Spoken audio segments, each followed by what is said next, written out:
السلام عليكم ورحمة الله وبركاته. كم وردفتوتا كبجمتوتا بقى جراتني وردفتوتا فيها تمد لقاجر آرات جرا مد لقو فيه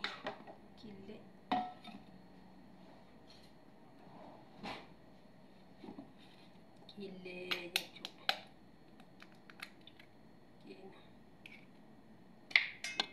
كله مالين كم دلائي مفارق مالين دلقان جرتي أكيد قافي أكيد تنتمانه يصير ما فوت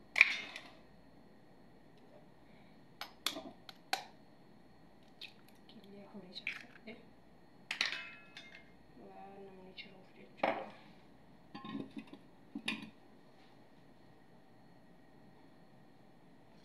كلامه قرات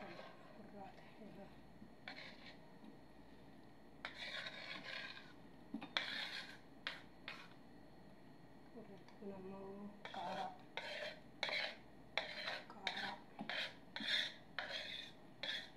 يا تبرنتني هذا كله تمام كلامه واي شو اسمه وني متيجي تشوف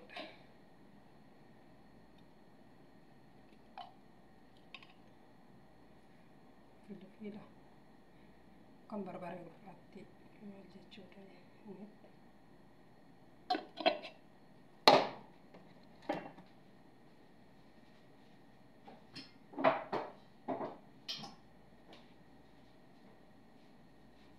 صوغد وكان أشهد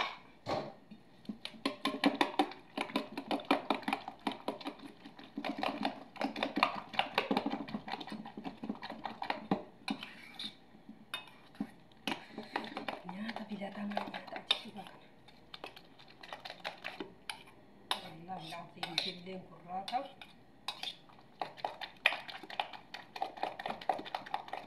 أفاتا شكسوكا وكل شيء كنزوار شيء كنزلتا mana manatti namni hin beekne hin jiru yaa walumaa gala walumaan baaruuf malee jechuudha.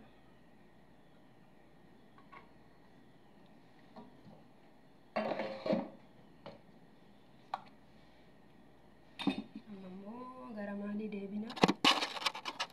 Gara ibiddaa deebina.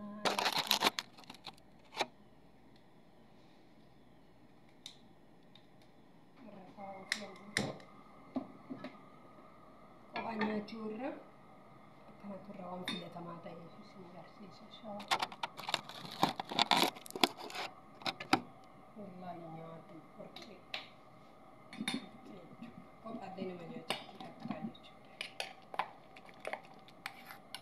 Haaraa soogiddaa waan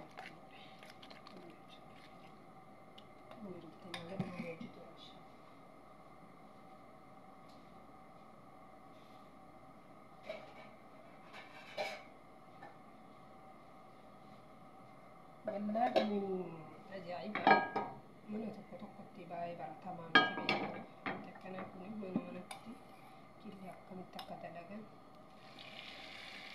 أرجو شجاعة تعال وأنا ما راجي من ذلك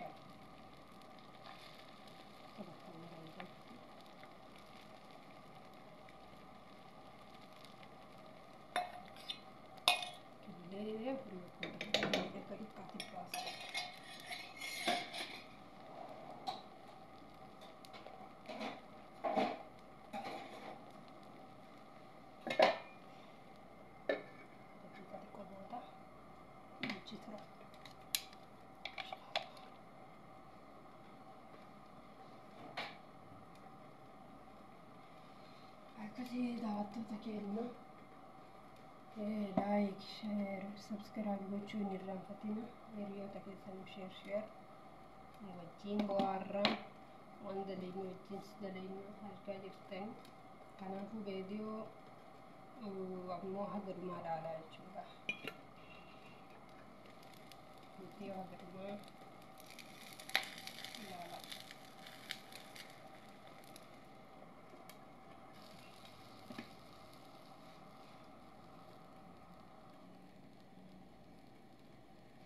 hunda tartiiban isinii gadi dhiisaa jira akkamitti akka fakkeenyaa fi akkatti hinnaa akkaataa nyaataa inshaallah ganaadhaaf hin guddanne beektanii barruun haara wal'an kanaafuu sirriitti yoo isin jajjabeessitan akka jajjabeenni namaa yoo namni hamile nama duuba jiraate wanta kamiyyuu hamiletu barbaachisa jechuudha. Wanti jennu tokko guddoo waan hin qabneef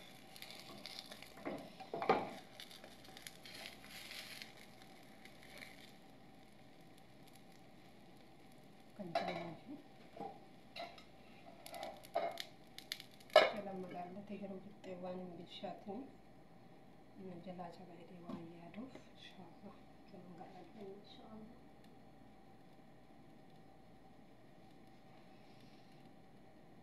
Akkasii magaziyaa maaliif viidiyoonni baay'een irratti maxxanne sirriidha argatumaan jirtan jedhe yaada. Yaa walumaa galatti yoo asii achi ammoo sheer gootanii haalan daran dabalaa deema waan ta'eef sirriitti akka dabalamutti akka nuti jaallatanii gaafa ilaalan sirriitti deemu deema.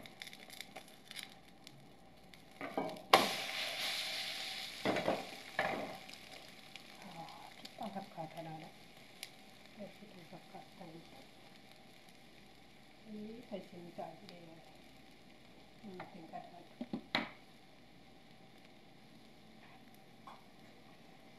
Asiin immoo shaayii danfisnee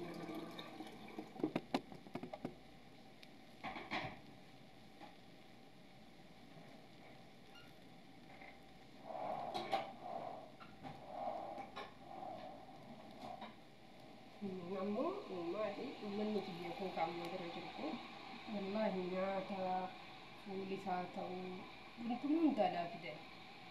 Sadaa qofaa yoo dalagaa garuu namatti yoo waan akkana waliin namatti dalagatanii dalagatudha. Namni garuu yoo waan walumaa galatti waan kiyyaa ani obboleetti kiyya waan kennamu nama dalagannaa wanti alaa yeroo hunda nyaatan nama cufaa waan ta'eef namatti dalagannaa baay'ee namni akka mataa biyyaatti dalagatu jedhu waan alaa nyaachuu ilaala. Siniifuu namatti ishaa qofee wadaanitti dargaggooti. Garuu wantoota akka bu'uuraa wanti alaa akka hamanaatti baay'ee isaa eegganii dalaganii. Beekamoo fuulli biyyaadhaan irra deebisnee ganaa qollaanee itti naqannee ilaalu akkasitti dalaginaa jechuu danda'anii.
Şahide var şu dede buluşmaları var. Şahide lगा चरा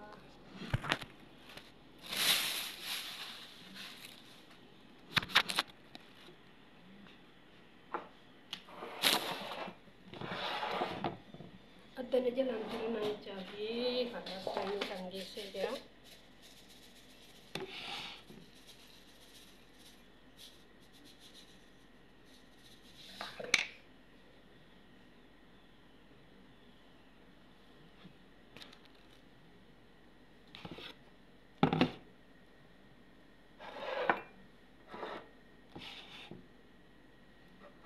shaayii foon feene takkitti himaa kubbaayyaa lama godhannaa jechuudha.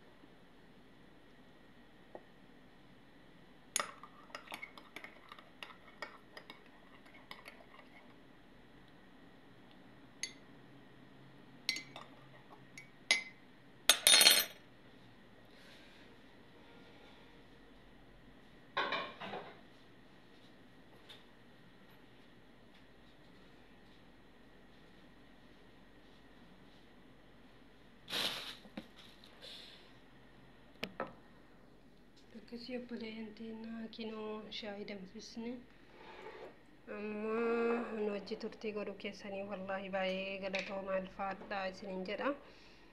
Viidiyoo kan inshaallah akka isinitti tolu abdii qaba. Like, share, subscribe godhaa isiniin jedha inshaallah. Galatooma. Assalaamu alaikum warahmatullahi wabarakatuh.